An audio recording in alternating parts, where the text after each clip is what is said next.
जैसे कि मान लीजिए कि अगर दो भाई हैं और उनके बीच में उनके पिताजी की जो प्रॉपर्टी है वो डिवाइड होती है, उसका बंटवारा जो है दोनों भाइयों के बीच में किया जाता है। अब देख लीजिए कुछ ना कुछ प्रॉपर्टी थी, दो भाई थे, यानी कि जो प्रॉपर्टी थी वो कितने लोगों में डिवाइड हुई, दो में, यानी कि 1/2 एक भाई को मिलेगा और 1/2 दूसरे भाई को मिलेगा। इसका आशय ये हुआ कि अगर 1/2 को अगर 100 से हम गुणा कर दे तो हमें 50 प्राप्त होगा, यानी कि 50%। एक भाई को 50% हिस्सा और दूसरे भाई को 50% का हिस्सा प्राप्त होता है। सामान्यतः यही देखा जाता है, लेकिन कुछ केस में क्या होता है कि अगर पिताजी ने वसीयत लिख दी है और उन्होंने वसीयत में इस प्रकार लिखा कि जो हमारे दो बेटे हैं उनके अलावा जो हमारी लड़की है उसको भी हमारी वसीयत का 20% भाग मिलेगा, तो अब देखिए वसीयत की रूपरेखा क्या होगी, बदल गई। यहाँ पर जो लड़की है उसको 20% मिलेगा, यानी कि अगर पिताजी की कुल 100% की जो प्रॉपर्टी थी उसमें जब 20% लड़की को दे दिया गया, उसके बाद बचा कितना, 80%। अब 80% में उन दोनों भाइयों को 40-40% जो प्रॉपर्टी है वो समान रूप से प्राप्त होगी। आइए सबसे पहले जो आसान भाषा में है, आसान भाषा में हम लोग समझ लेते हैं। अगर मान लीजिए कहा जाता है कि x का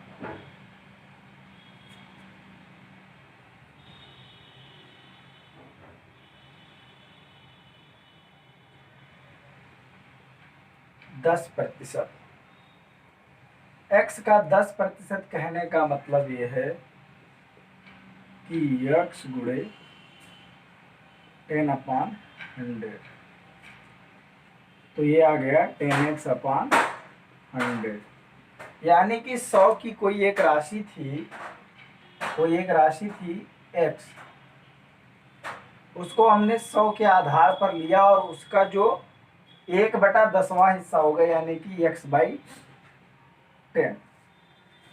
कोई भी जो राशि थी उसका जो 1/10वां हिस्सा है वो क्या है, x का 10%।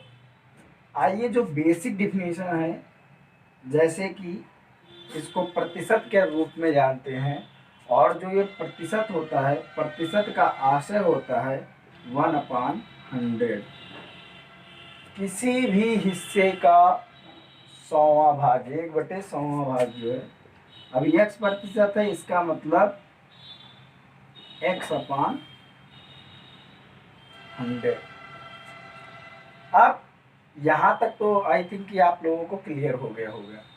अब यहाँ पर जब भी हम प्रतिशतता पढ़ते हैं तो प्रतिशतता की आधारभूत चीज़ों में दो चीज़ें आती हैं। जैसे हम लोग जो पढ़ते हैं, जो अंकीय अंक पढ़ते हैं या डेसिमल्स पढ़ते हैं, डेसिमल्स और परसेंटेज के बीच में रिलेशन क्या होता है उसको बहुत आसान तरीके से समझते हैं। सबसे पहले मैंने क्या कहा बच्चे कि ये क्या है, मान लीजिए कि ये जमीन का टुकड़ा है जो क्या है, एक सर्कल के रूप में दिया हुआ है। अब एक लैंडलॉर्ड है या मालिक जो है, उसके जानने वाले या उस जिनमें ये विभाजन करना चाहता है वो कुछ इस प्रकार है। उसके हिस्से में सूरज नाम का जो लड़का है, सूरज को वो अपने हिस्से का 30% देता है। जो रवि है, रवि को 40% देता है। इसके अलावा जो शिवम है, शिवम को 20% देता है, और जो शेष बच रहा है उस शेष को अपने जो नौकर है उनके यहाँ का, उस नौकर को दे देता है। ठीक, 30% सूरज को दे रहा है, 40% रवि को दे रहा है, 20% शिवम को दे रहा है, और 10% जो शेष बचा वो नौकर को दे रहा है। देखते हैं 30 40 70 20 90 और 10 100, यानी कि 100%। इसका मतलब क्या हुआ कि ये जो पोर्शन है टोटल का टोटल, ये किसको रिप्रेजेंट कर रहा है? 100% को। यानी कि जो एक प्रॉपर्टी थी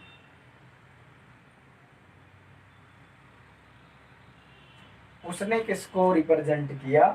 100%। मान लेते हैं कि ये टोटल प्रॉपर्टी जो है x रुपए की है। भाई प्रॉपर्टी अगर है तो कुछ भी होगा, कुछ ना कुछ रुपए में आएगा। तो हम मान लेते हैं कि यहाँ पे इसकी जो प्रॉपर्टी टोटल है उसका अमाउंट जो है वो x रुपए है। अब जो x है वही 100%। अब आइए देखते हैं कि आखिरकार में इन लोगों को किसको कितना मिलेगा। तो सबसे पहले हम लोग जब सूरज की बात देखते हैं तो सूरज के केस में जब 30% मिलेगा, कितने का? 100% का, तो क्या हो जाएगा? 30/100 गुणे x, यानी कि ये हो जाएगा 3x/10।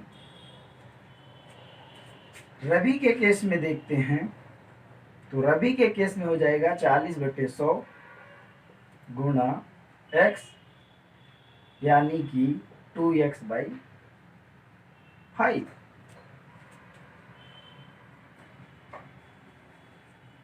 इसके बाद शिवम के केस में देखते हैं। शिवम के केस में हो जाएगा 20/100 इंटू x, यानी कि x/5। और जो नौकर था, नौकर के केस में देखते हैं तो ये हो जाएगा 10/100 इंटू x, यानी कि x/10। अब देखिए यहाँ पर तो हमें एक संपूर्ण हिस्सा जब दिख रहा था तब हम आसानी से चीज़ों को जान पा रहे थे। अब अगर इनका जब डिवीजन हो रहा है तब ये कैसे होगा, इसको हम यहाँ पर देखते हैं। देखिए प्रॉपर्टी में कभी भी कोई बदलाव नहीं होगा।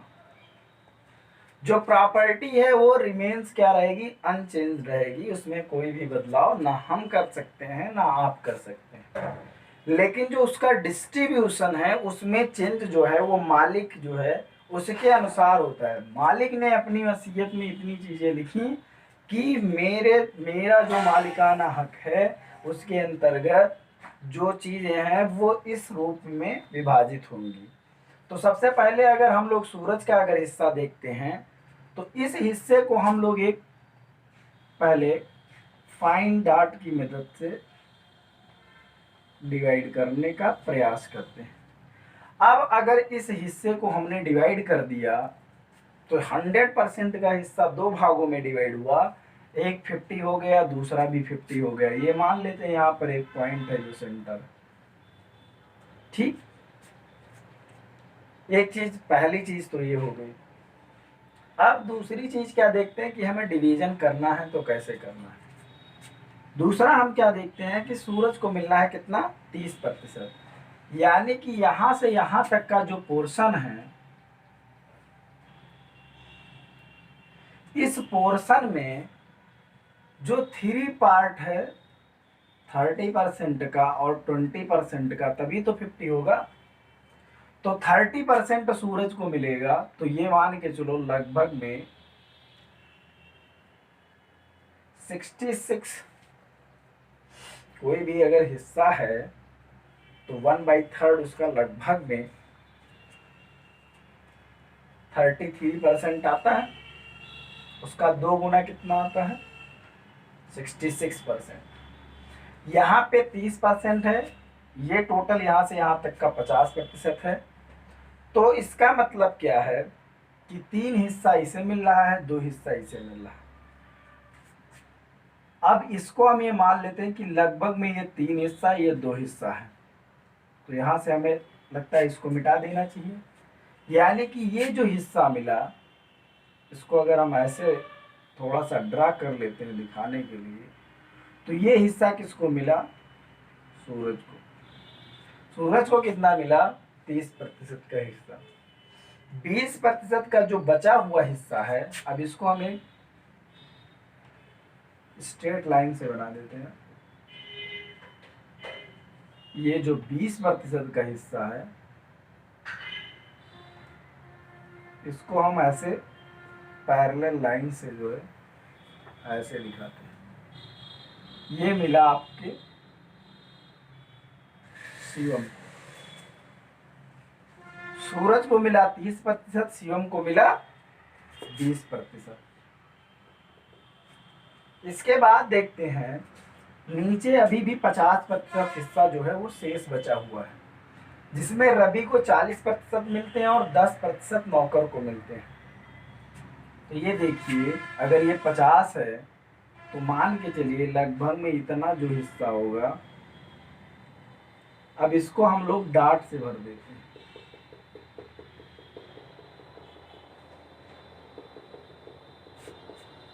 ये जो हिस्सा है आपका, ये किसको मिलता है? 10% का। जो हमारे यहाँ सर्वेंट है या नौकर है उसको कितना मिलता है? 10%। बाकी जो शेष हिस्सा है ये कितना है? 40%। ये रवि को प्राप्त है। अब यहाँ पर हम लोग क्या समझते हैं, कहने का मतलब क्या है, क्योंकि यहाँ पर हम बेसिक्स की क्लास ले रहे हैं तो हमारे समझने का एक तरीका होना चाहिए कि हमारे दिमाग में इमेज फॉर्मेशन बहुत जल्दी होती है।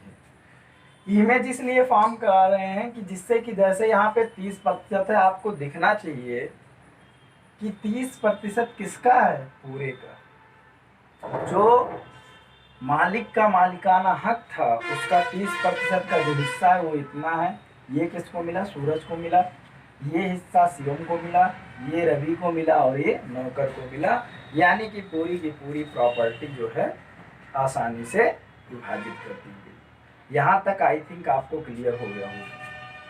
मैंने स्टार्टिंग में फिर एक बात बताई थी, मैंने कहा था कि अगर इस हिस्से को पूरे को अगर 1 मान लो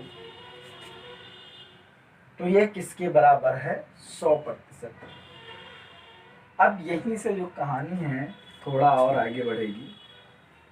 अब इसमें हम लोग जो डेसिमल्स हैं उनके और जो परसेंटेज में जो कन्वर्जन है उनका, उसको जानने का प्रयास करेंगे। फिर परसेंटेज का,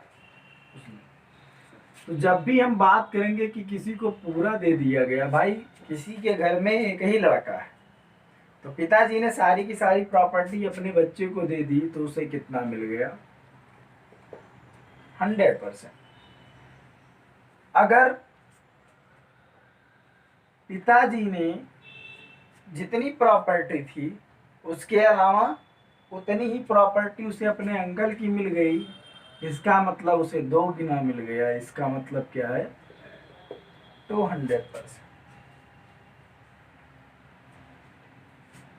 लेकिन जैसे ही वो 1 से 2 भाई हुए तो ये जो हिस्सा था एक भाई का, वो क्या हुआ? वो बदल गया। यानी कि 1/2 हो गया, आधा हो गया। तो ये कितना हो जाएगा? 1/2 का मतलब 100 को 2 से डिवाइड कर देंगे, 50%। इसके बाद हम लोग देखते हैं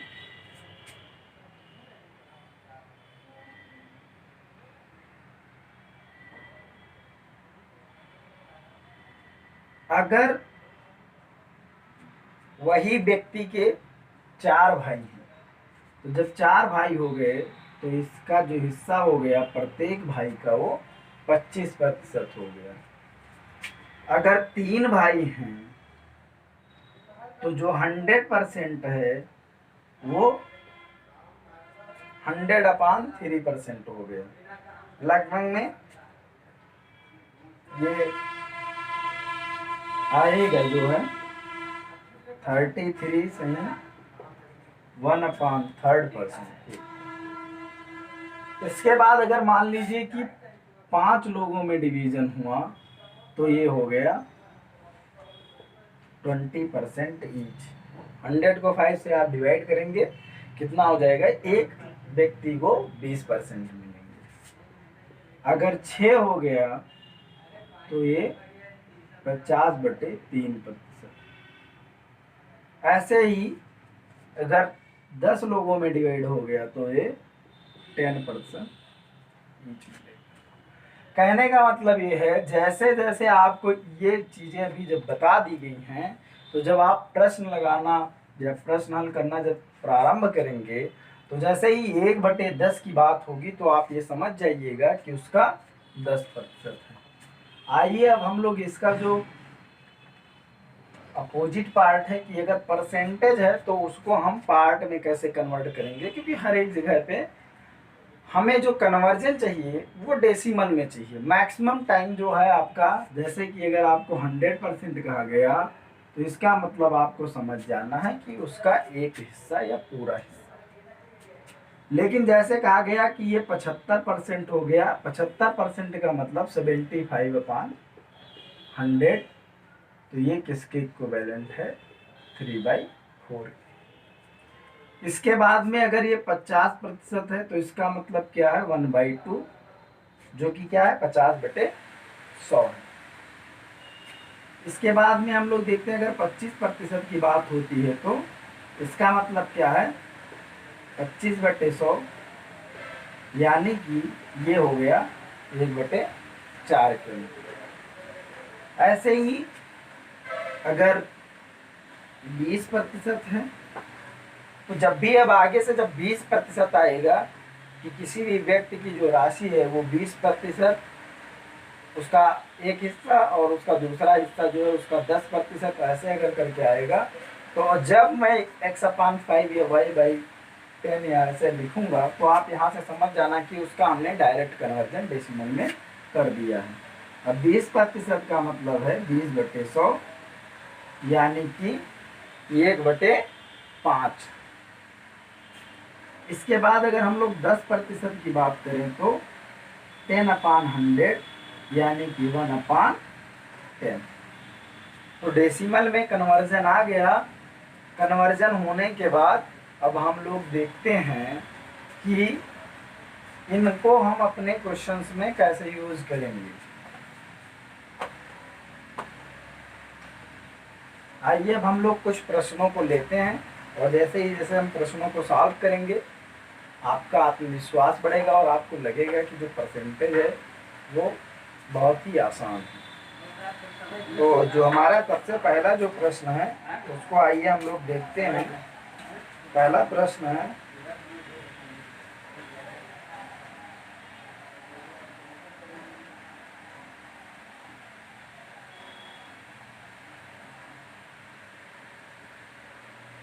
कह रहा है 400 यदि 450 का x% 54 है तो x का मान ज्ञात करो।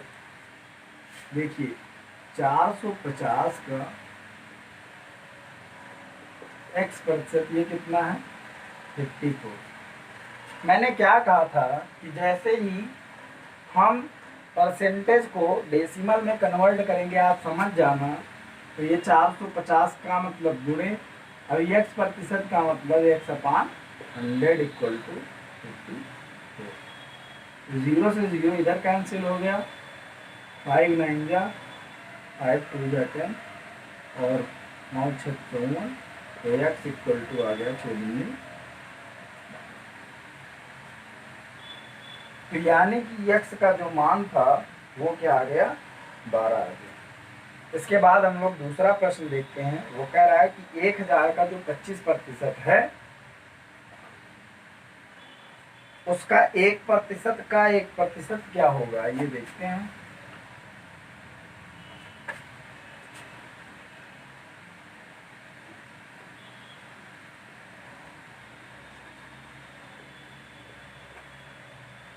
एक 1000 का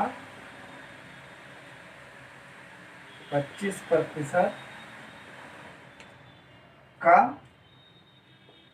1% का 1%।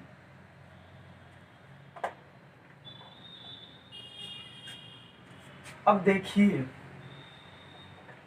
इतने सारे दे रखे हैं, तो अब आप सोचने लगे कि सर ये तो बड़ा दिक्कत हो गया, 1000 का 25% का 1% का 1%। अब देखिए सबसे पहले क्या है कि हम कभी भी इसको निकालने नहीं जाएंगे।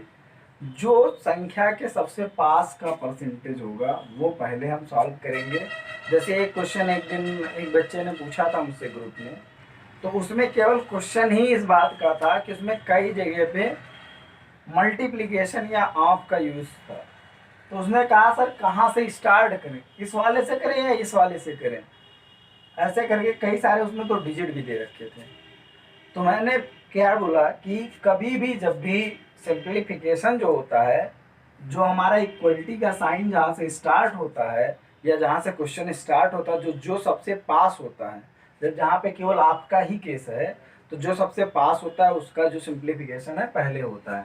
तो सबसे पहले हम इसका करेंगे, 1000 का यहाँ हटाते हैं, 25% मतलब 1/4 आपको समझ जाना चाहिए।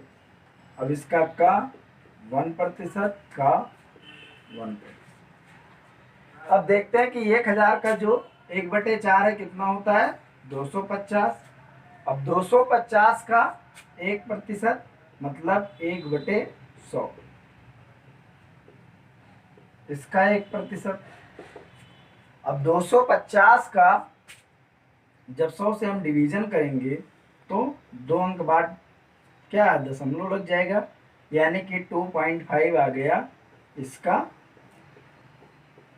1%। अब 2.5 का 1% का मतलब ये हो गया कि 2.5 इंटू 1/100, तो ये हो गया 2.5/100। अब देखिए कभी भी जब नीचे 2 डिजिट हैं, 2 जीरो हैं, उनसे जब डिवीजन हो रहा है तो ऊपर जो अंक है उसमें दशमलव जो है बाईं तरफ जितने अंक जीरो हैं उतने खिसका लिए जाएंगे, तो क्या हो जाएगा 0 पॉइंट।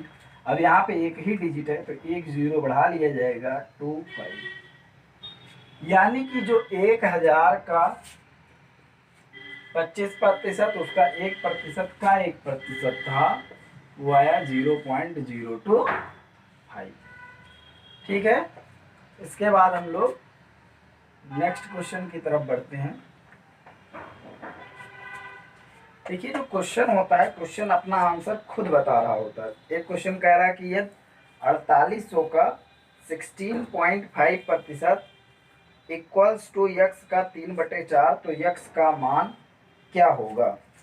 आंसर दे रखा है 1156, 1056, 1456 और 956। क्वेश्चन है 4800 का 16.5%, एक्स का 3/4। अब देखिए क्या है, यहाँ पे ये कन्वर्जन दिया हुआ है डेसिमल में, परसेंटेज का यूज एक ही जगह हुआ है। क्या हो जाएगा 4800 गुणे 16.5/100। परसेंटेज जैसे ही हटाएंगे 100 लग जाएगा। किसी भी नंबर में अगर 100 दिया हुआ है, 100 को कन्वर्ट करेंगे परसेंट में, तुरंत 100 से डिवाइड कर देंगे। ठीक है, तो परसेंटेज का मतलब ये है, अब ये 100 का मतलब ये है यहाँ पर कि अगर 100 को ही अगर हम लोग मान लेंगे, जैसे मान लीजिए यहाँ पे 100 है, 100 को अगर परसेंट में कन्वर्ट करना है तो परसेंट में हम ये नहीं कह देंगे कि ये जो है ये 100% हो गया, नहीं। 100% इसलिए नहीं होगा क्योंकि जैसे ही 100 यहाँ पे परसेंटेज हटाएंगे अपान 100 आ जाएगा, इसको क्या बना देगा 1 बना देगा। लेकिन यहाँ पे बना रहना कितना जरूरी है 100। तो मैंने क्या कहा बच्चे कि जैसे परसेंटेज हटाएंगे, परसेंटेज का मतलब क्या है 1/100। तो यहाँ पे क्या है, जैसे ही मैंने परसेंटेज हटाया यहाँ पे क्या किया 1/100 से डिवीजन कर दिया, बाकी जो था वो एज इट इज रहने दिया, इक्वल टू एक्स का 3/4। आइए आगे देखते हैं। 2 जीरो ये कैंसिल हो गया। यहाँ पे जब दशमलव हटाएंगे तो यहाँ पे इंटू मल्टीप्लाइड करके 10 लिख लीजिए। अब देखिए यहाँ पे ये 3 है, 3 1 जा ये 3 × 5 = 15 और 3 × 5 = 15, ये कट गया। इसके अलावा 11 × 5 = 55 और इसको 5 से डिवाइड करेंगे 2 आ गया, 2 दूनी 4। यानी कि x इक्वल टू क्या बना, एक बार लिख लेते हैं।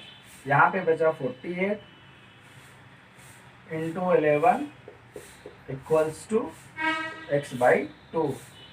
तो x इक्वल टू ये इधर मल्टीप्लाइड हो जाएगा, ये हो जाएगा 11 × 8 = 88 और 11 × 4 = 44 और 8 = 52 × 2।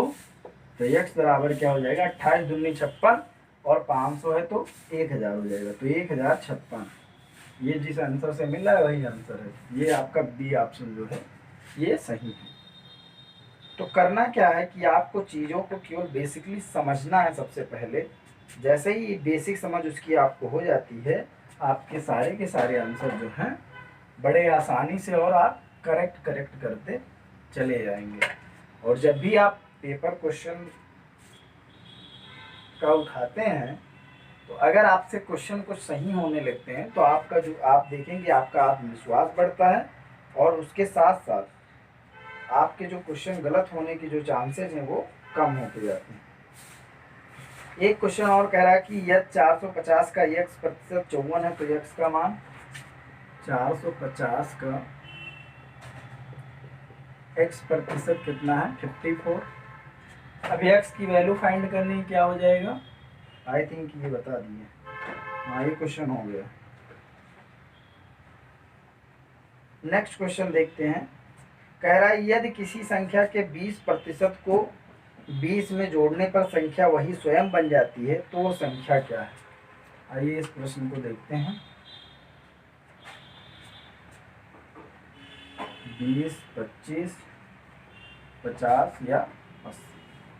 कह रहा है किसी संख्या के 20% को, मान लीजिए x है एक संख्या, x का 20%,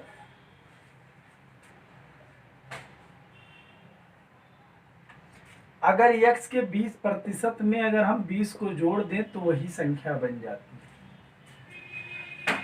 है। x का 20% में अगर 20 को जोड़ दें तो वो संख्या हमें वही प्राप्त हो जाती है। अब यहाँ तक समझ में आ गया होगा। x एक संख्या है, उसका 20%, अगर उसमें 20 जोड़ रहे हैं तो हमें वही संख्या x मिल रही है। अब 20% का क्या मतलब है, मैंने कहा था 1/5 + 20 = x। क्या हो गया ये, x/5। x को इधर लेकर लाएं या इसको इधर लेके जाएं तो क्या हो जाएगा, मान लीजिए इधर ही लेके जाते हैं तो ये हो जाएगा x - x/5 = 20। 5x हो जाएगा, 5x - x/5 = 20। तो यहाँ से हो जाएगा 4x = 20 × 5 100। तो x = 25। अब अगर इसका जस्टिफाई करना हो, एक जस्टिफिकेशन का तरीका बता रहे हैं। अब देखिए यहाँ पे संख्या क्या है, 25 है। 25 का अगर हम 20% निकालें, 25 का 20 मतलब 1/5 और इसमें 20 जोड़ दें तो 50 25, 20 5 25। देखिए वही संख्या प्राप्त हुई कि नहीं। तो जो क्वेश्चन वहाँ पर पूछा जाता है वो वाइस वर्सा भी सही होता है। ये नहीं है कि एक साइड से वो सही हो गया तो दूसरी साइड से गलत हो गया, ऐसा नहीं है। तो आपको अगर कभी कोई क्वेश्चन अगर नहीं लग रहा है तो जो ऑप्शन दिया हुआ ऑप्शन की मदद से भी चाहें तो उस क्वेश्चन को आप सॉल्व कर सकते हैं। एक क्वेश्चन और दे रखा है, सीजीएल का है कि वो धनराशि कितनी है जिसका 25% रुपये 180 के 12.5% के बराबर है। देख लीजिए कि वो धनराशि, मान लीजिए वो धनराशि x है, इसका 25%, x का जो 25% है क्या है, 180 के 12 सही 1/2% के बराबर है। अब धनराशि दी हुई है 120, 75, 80 और 90। देखिए मैंने क्या कहा, x का 25% मतलब 25 मतलब 1/4, 180 का 12 सही 1/2, 12 दूनी 24 है, 25/2, तो 25/2 मतलब 25/200, 1 0 कैंसिल हो गया, 4 एकम 4 पंजे 20, 5 एकम 50 25, तो यानी कि 18 पंचे कितना है, 18 पंचे 90, यानी कि वो संख्या क्या है, 90 है। आई होप कि जो बेसिक क्वेश्चन है वो समझ में आ रहे होंगे। इसके बाद जो नेक्स्ट टाइम जब कराया जाएगा तो उसमें एडवांस की क्लासेस कराई जाएंगी।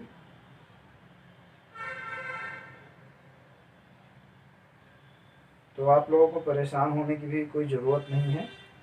एक क्वेश्चन कह रहा है कि एक व्यक्ति का वेतन ₹7200 से बढ़कर 8100 हो गया, उसके वेतन में कितने प्रतिशत की वृद्धि हुई, ये सीडीएस में पूछा गया है। कह रहा है कि पहले उसका वेतन कितना था, 7200 रुपये था,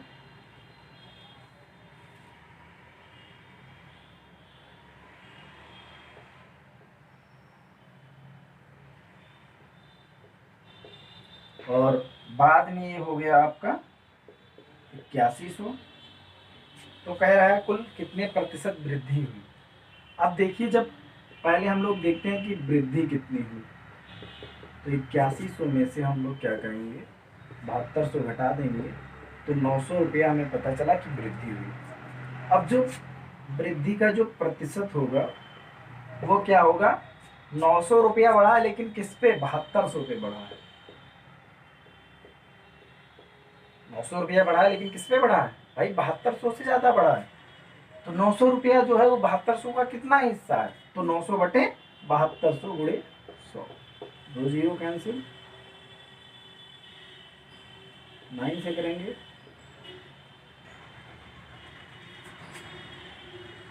यानी कि 25/2% या 12 सही 1/2%, यानी कि 12 सही 1/2% की वृद्धि जो है हुई है। इसके बाद में एक आध क्वेश्चन और देखते हैं। जो क्वेश्चन जो हैं बहुत ही आसान पूछे जाते हैं, कई बार क्वेश्चन को थोड़ा टफ बनाने की कोशिश की जाती है, लेकिन जब आप बेसिक्स समझ जाएंगे तो आपको कोई क्वेश्चन में प्रॉब्लम नहीं होगी। एक क्वेश्चन कह रहा है यदि ए का 60% इक्वल्स टू बी का 30% इक्वल बी का 60, बी इक्वल टू सी का 40%, लिख लेते हैं। ए का 60% ये किसके इक्वल है, बी के 30%, और बी किसके इक्वल है, सी का 40%, सी किसके इक्वल है, ए का x%। तो कह रहा है x का मान क्या होगा, 500, 800, 200 या 300। अब देखिए, ऐसे जब क्वेश्चन आते हैं तो बहुत ही आसान होते हैं। होता क्या है, केवल रिप्लेसमेंट होता है। रिप्लेसमेंट मतलब जैसे जो यहाँ पर बी है, ये क्या है, सी का 40%, भाई बी का इक्वल मतलब बी का इक्वल सी का 40%, तो यहाँ पर सी का 40% रख सकते हैं, सी को क्या रख सकते हैं, ए का x% रख सकते हैं, आसानी से आ जाएगा। देखो ऐसे होगा, ए का 60%, यानी कि इसको डायरेक्ट लिखते हैं, ऐसे नहीं लिखते हैं। देखो हम बता रहे हैं इसको कैसे सॉल्व करेंगे, सारा हट जाएगा, ज़्यादा इसमें परेशान होने की। देखो ए का मतलब गुणे 60/100, ये क्या होगा, इसके इक्वल बी का 30, और बी का 30 क्या है, सी का 40 है। बी का 30 क्या है, सी का 40, यहाँ पे रख दो, सी का 40%। अब इसका 30% तो आगे रहेगा ही, है कि नहीं, कुछ बदला। बी का 30%, बी क्या है, सी का 40%, यानी कि बी का 30% ही है। एक बार फिर लिख लो, सी का 40%, सी क्या है, ए का x%, क्या हो गया, ए का x%, इसका 40% का 30%। अब देखो यहां से क्या मिल गया आपको, ए का 60% इक्वल टू ए का x/100, ठीक। अब जब सब में का लगा है तो इसका भी एक क्या होगा, 40/100, इस बार इसका क्या होगा, 30/100। कहे क्वेश्चन, देखो ए क्या हो गया, कैंसिल आउट, 100 100 कैंसिल आउट, और यहाँ पर अब देख ले रहे हैं कि x की वैल्यू क्या आ रही है, इसको ऊपर लिखना पड़ेगा, ऊपर का हम मिटा दें। देखो यहाँ पे क्या बचा 60, देखो ये 2 0 यहाँ से कैंसिल हो गए, एक एक, यहाँ क्या बचा 60 इक्वल टू, यहाँ क्या बचा x इंटू 4/100 इंटू 3। कुछ और बच रहा है? कुछ नहीं बच रहा। अब यहाँ से फिर से सॉल्व कर लेते हैं। तो ये जो 6 है 100 हो गया, 4 और 2 2 जा 4, तो x इक्वल टू आया 100 इंटू 10/2, 2 पंचे 10, यानी कि 100 5 जा 500। आपका ये ऑप्शन सही होगा। यानी कि जब भी आपको ऐसा क्वेश्चन देगा तो जितना कावा लिखा होगा सब लिख लेना कि उसका उतने प्रतिशत जो लास्ट में होगा उसी का इक्वल हो जाएगा। ए का जो पोर्शन होगा वो, और उसके अलावा जिसका जितना पोर्शन है यक्स के साथ वो लिख लेंगे, हमें यक्स का मान पता चल जाएगा। आपको यहाँ पे ज़्यादा सॉल्व करने की कोई ज़रूरत नहीं है, ये आपके लिए लिख दिया था, नहीं तो इतना नहीं लिखते, इतना लिखने की ज़रूरत ही नहीं है, बहुत कम में सॉल्व हो जाते हैं। जैसे अगर ये क्वेश्चन देखा था, अगर पेपर में सॉल्व करना होता तो कैसे करते देख लो। जैसे कह रहा था ये का 60%, हम केवल ये लिखते 60% इक्वल टू x प्रतिशत इंटू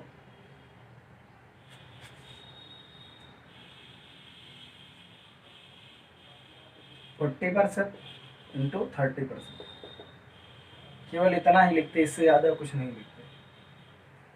देख लो इसका 30%, 30 दूनी 60%, तो x प्रतिशत बराबर क्या हो जाएगा, ये हो जाएगा 2/40%। अब देखो प्रतिशत है तो x/100 इक्वल टू 2/40 इंटू 100, तो 1 0 1 0, 2 दूनी 4, 2 दूनी, तो x बराबर क्या हो गया 2 2 50, 50 धामा 500।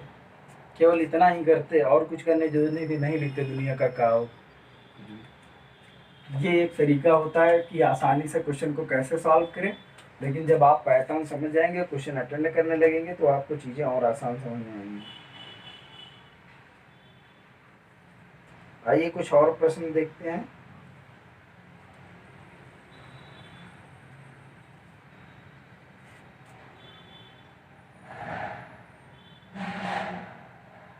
हाँ, एक क्वेश्चन कह रहा है किसी संख्या के 4/5 तथा 45% का अंतर 56 है, तो उस संख्या का 65% ये कितना होगा। तो अब देखिए, सबसे पहले संख्या का 4/5 और 45% का अंतर, और संख्या के 45% का जो डिफरेंस है वो कितना है 56 है। अब हमें फाइंड क्या करना है 65%, यानी कि हमें फाइंड करना है यक्स का 65%।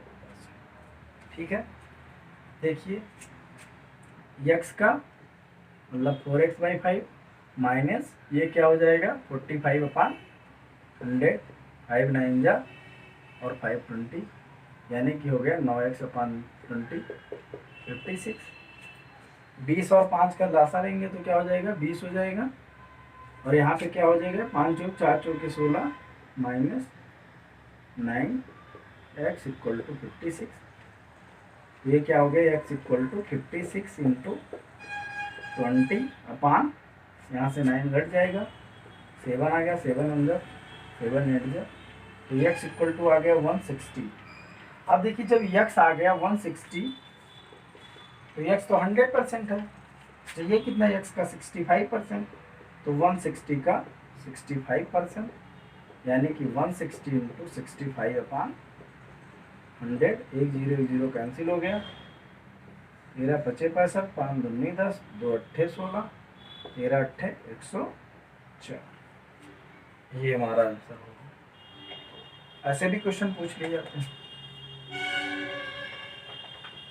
कभी भी जो क्वेश्चन पूछे जाते हैं किसी भी पेपर में, लगभग में सारे क्वेश्चन जो होते हैं इजी टू मॉडरेट, मैक्सिमम एक आध बहुत हार्ड डालते हैं, उसमें हमें तब फंसना जब हमारे पास टाइम जो है ज़्यादा हो, और नहीं तो क्वेश्चन में तो जल्दी फंसना नहीं है, आराम से उसको लगाना है, बस कुछ नहीं करना। अब एक क्वेश्चन और पूछ रहा है कि संसदीय चुनाव में दो उम्मीदवारों ने चुनाव लड़ा, यदि जीतने वाले उम्मीदवार को कुल वोट का 57% वोट प्राप्त हुए हों और वो 42,000 वोटों से जीत गया, तो चुनाव में कुल कितने वोट डाले गए। देखिए, जब भी हम चुनाव से क्वेश्चन जब पूछते हैं तो आपको चुनाव के बारे में कुछ पता होना चाहिए। क्या पता होना चाहिए? दो चीज़ें। पहली चीज़ क्या, यहाँ पे ऐसा नहीं होगा कि 100 अगर मतदाता थे तो ऐसा था भैया 20 नहीं आए, और अगर नहीं आएंगे तो यहाँ पर बता देंगे। अगर नहीं बता रहे इसका मतलब 100 में 100 डालने वोट जरूर आए, ठीक है। अगर कोई कुछ परसेंट पा करके, अगर जैसे मान लीजिए 100 है, 100 में मान लीजिए किसी को 60% मत मिले, तो इसका मतलब जो अपोनेंट है वो एक ही आदमी खड़ा है, दूसरा कोई नहीं खड़ा है, ठीक। अपोनेंट मतलब विपक्षी में एक ही इंसान है, उसी को 40% मिले, दूसरा ये नहीं कि एक और खड़ा एक और खड़ा। यहाँ पे 12-13 प्रत्याशी जो है, प्रधानी का चुनाव होता है, खड़े हो जाते हैं। यहाँ पे केवल दो ही पक्ष होते हैं, यहाँ पे लिख दिया जाता है कि दो उम्मीदवार के बीच में 3 उम्मीदवार, और उनके बीच में एक संबंध जरूर दे देते हैं। कह रहा है संसदीय चुनाव में दो उम्मीदवारों ने चुनाव लड़ा, ठीक, यानी कि कैंडिडेट क्या है? दो। 100% का जो है पोलिंग, उसमें से डिवीजन जो है उस किसके बीच में? दो लोगों के बीच। कह रही है यदि जीतने वाले उम्मीदवार के को कुल वोट का 57%, तो सबसे पहले यहाँ पर मान लेते हैं कि कुल वोट कितने थे। तो अगर कुल वोट x है, तो जो जीतने वाला है उसको कितना मिला है? x का 57%। फिर कह रहा है वो 42,000 वोटों से जीता है, 42,000 अधिक वोटों से जीता है। 42,000 वोटों कहते हैं ना कि फला जगह के प्रधानमंत्री, जैसे प्रधानमंत्री मोदी जी जीते थे तो इतने लाख वोटों से जीत रहे हैं। तो उतने लाख वोटों से जीतना का मतलब है कि जो हमारा विपक्षी था उससे हमें उतने वोट ज्यादा मिले। भाई साहब को क्या मिला? जितने वोट थे उनका 57%, लेकिन इनको विपक्षी से कितने वोट ज्यादा मिल रहे हैं? 42,000 वोट। 42,000 वोट विपक्षी से ज्यादा मिल रहे हैं। अब विपक्षी को कितना मिले? भाई साहब 100% था, दो ही लोग लड़े तो कितना बचा? ये 43 ही तो बचा। तो ये अक्ष का 43% है, यानी कि जो विपक्षी है उसके और जो जीता है उनके बीच का जो अंतर है वो कितना है? 42,000 वोटों का। अब आइए इसको हम लोग सॉल्व करते हैं, तो ये हो जाएगा 57x upon 100 minus 43x upon 100 equal to 42,000। तो क्या हो जाएगा? इसको डिवाइड कर देंगे क्योंकि 100 है, इजीली हो जाएगा, आराम से, कोई दिक्कत ही नहीं है।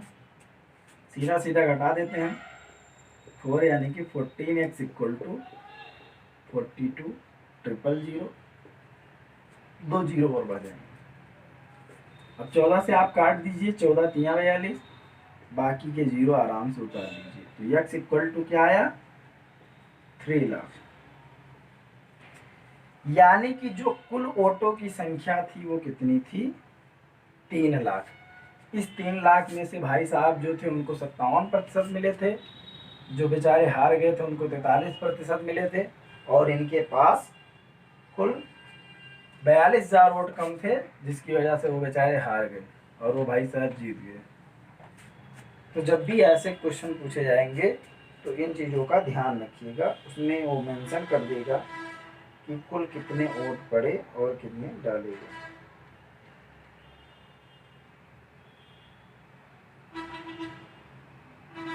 नेक्स्ट क्वेश्चन देखते हैं। कह रहा वो कौन सी संख्या जो 80 से 20% अधिक है? वो संख्या कौन सी है जो 80 से 20% अधिक है? 90, 100, 120 और 96।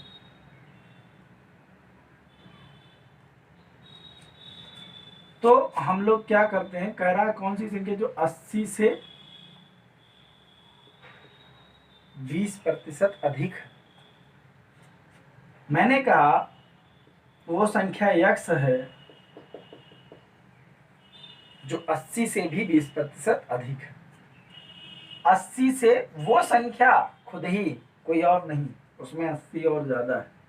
80 प्लस 80 का 20 मतलब x/5 equal to x। 80 equal to क्या हो जाएगा, x माइनस x/5। ये क्या हो जाएगा, 5x माइनस x अपान 5 यानी कि 4x अपान 5, और 4 से ये 20 काट देंगे तो x इक्वल टू हो जाएगा 5 दूनी 10 यानी कि 100। यानी कि वो संख्या 100 है जो 80 से 20% ज्यादा है। नेक्स्ट क्वेश्चन देखते हैं। नेक्स्ट क्वेश्चन कह रहा है जब किसी संख्या के 75% में 75 जोड़ा जाए तो उत्तर ही संख्या है। संख्या का 40% ज्ञात कीजिए। ऑप्शन दे रखा है 160, 100, 80, 120। क्या कह रहा है, संख्या का 75%। अब देखिए यहाँ पे दो तरीके हैं। संख्या का 75% में 75 जोड़ा जाए तो वो संख्या मिल जाती है। देखिए यहाँ पे बहुत अच्छा मेथड है, चाहे आप उससे लगाओ या ना लगाओ, हमें अगर लगाना होगा तो हम कैसे लगाएं।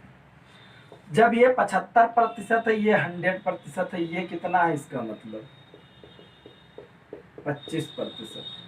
25% अगर 75 है तो 1% कितना है, 3 ही तो है। तो 40% अगर चाहिए तो 4 3 12, 120 ही तो है। भाई क्या जरूरत है हमें ज्यादा जानने की, और अगर ज्यादा जानने की जरूरत है तो वो भी जान लो। देखो क्या करोगे, अब इसे लिखोगे 75x/100 plus 75 equal to x। इसको इधर लेके जाओगे 75 इक्वल टू, अभी यहाँ पे जाओगे जब इधर तो ये हो जाएगा 100x माइनस 75 तो 25x/100 तो 25 3 75 तो कितना हो गया, x इक्वल टू आ गया 300। तो अभी मत कहने लगे ना सर जी कि 300 आए, आप तो अभी 120 लेके आए हो।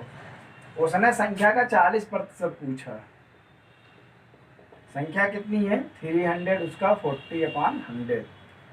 1 0 1 0 1 0 1 से 4 3 12। देखो अब आया 120।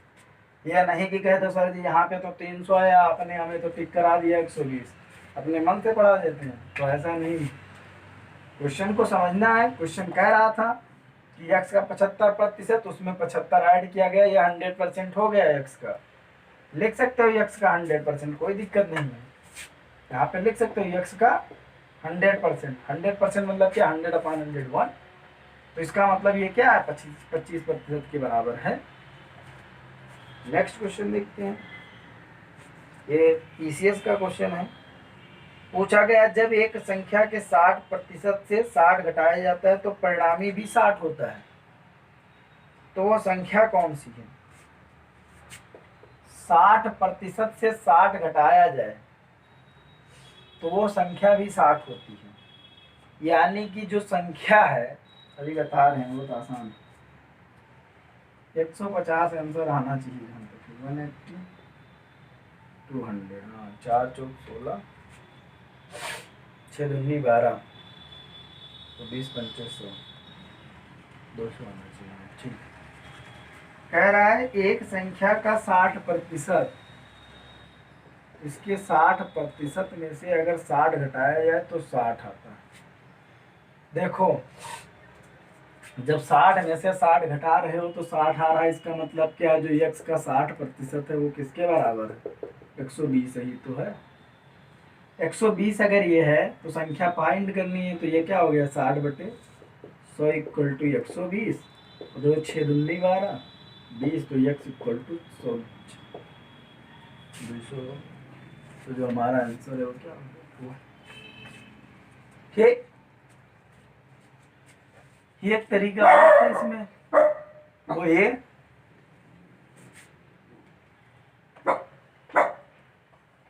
x का जो 60% था उसमें से जब हम 60 घटा दे रहे हैं तब भी 60 मिल रहा है। इसका मतलब क्या है, जो हमारा 30% है वो 60 के बराबर, तो 1% 2 के बराबर है, तो 100% 200।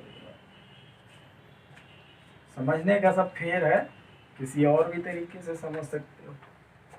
कुछ दिन बाद आप हमें पढ़ाओगे कि सर ऐसे नहीं, ऐसे होना चाहिए, इसको ऐसे भी कर सकते हैं। लेकिन जब आप प्रयास करेंगे तब। एक और क्वेश्चन है, देख लेते हैं, लगभग में सेशन खत्म हो रहा है। इसमें कह रहा है कि 2 उम्मीदवारों के एक चुनाव में डाले गए कुल वोट का 30% वोट पाने वाला उम्मीदवार 16,000 वोटों से पीछे रह गया। बताओ बेचारा, मेहनत भी की, हार भी गया। तो कुल कितने वोट डाले गए थे? देखो भाई साहब चुनाव में लड़े, मान लो कुल वोट कितने हैं, वो x हैं। अब इन्होंने एक तो 30% मिला भी है, लेकिन ये पीछे भी रह गए। कितने? 16,000 वोटों से। अब देख लो, यहीं पे देख लो, कुछ नहीं करना। अब अगर इनको 30% मिला और ये 16,000 से पीछे रह गए, तो इसका मतलब क्या है? इसका मतलब ये है कि जो जीता उसको 70% वोट मिले। तो जब उसको 70 मिले तो इन दोनों का अंतर क्या होगा? 40% का। सॉल्व करके देख लेना, और जैसे बता रहे थे, ये हो जाएगा 40/100 = 60। ये 0 0 कैंसिल, 4 चौके 16, तो x बराबर क्या आ गया? 40,000। यानी कि जो टोटल वोटों की संख्या है वो कितनी है? 40,000।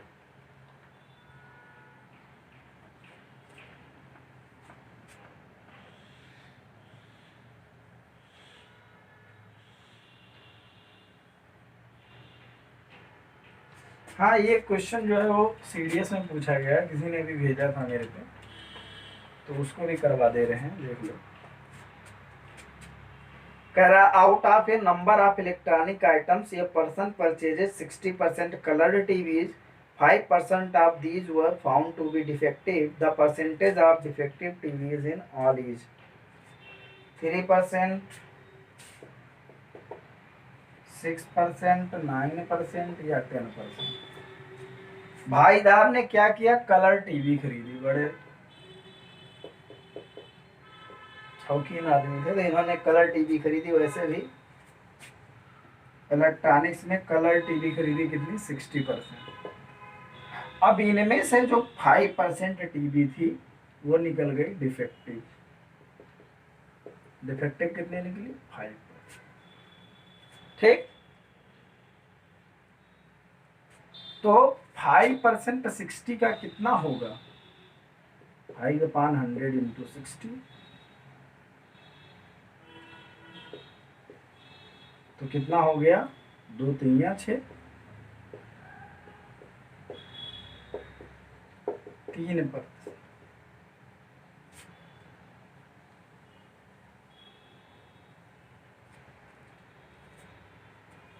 यानी कि 3% जो ओवरऑल टीवी थी वो क्या हो गई? वो डिफेक्टिव निकल गई। कैसे? अगर मान लो 100 आइटम है, उसमें 60 टीवी मान लो हमने कलर खरीद ली, उस इलेक्ट्रॉनिक में 60 खरीद।